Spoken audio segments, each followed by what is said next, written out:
दोस्तों, भोजपुरी फिल्मों के सुपरस्टार खेसारी लाल यादव की बेटी पे एक बहुत ही अश्लील सिंगर ने बहुत ही अश्लील गाना गाया है। जी हाँ, हाल ही के दिनों में भोजपुरी इंडस्ट्री में कुछ ऐसे बड़े अनचाहे कारनामे हो रहे हैं जिससे भोजपुरी इंडस्ट्री के लोग काफ़ी ज़्यादा परेशान हैं। देखिए, ये गाना का नाम लिखा गया है खेसारी की बेटी सपनवा में आती है स्वर पंकज सिंह, यानी पंकज सिंह नामक व्यक्ति जो कि एक पेशे से सिंगर है। इसी ने ये गाना गाया है जो कि सोशल मीडिया पर आजकल काफ़ी ज़्यादा यह गाना वायरल हो रहा है।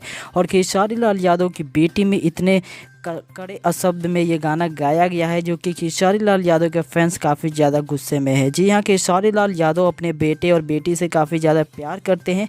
इसके पहले अक्षरा सिंह के ऊपर नीलकमल सिंह ने अभद्र भाषा वाला गाना गाया था, लेकिन अब खेसारी लाल यादव की बेटी के ऊपर ये गाना गया है जिससे खेसारी लाल यादव काफ़ी ज़्यादा नाराज़ है और उस कलाकार के ऊपर कार्रवाई करने की मांग भोजपुरी के सुपरस्टार खेसारी लाल यादव की बेटी ने भी कहा है कि उसके ऊपर ज़रूर कार्रवाई होगी।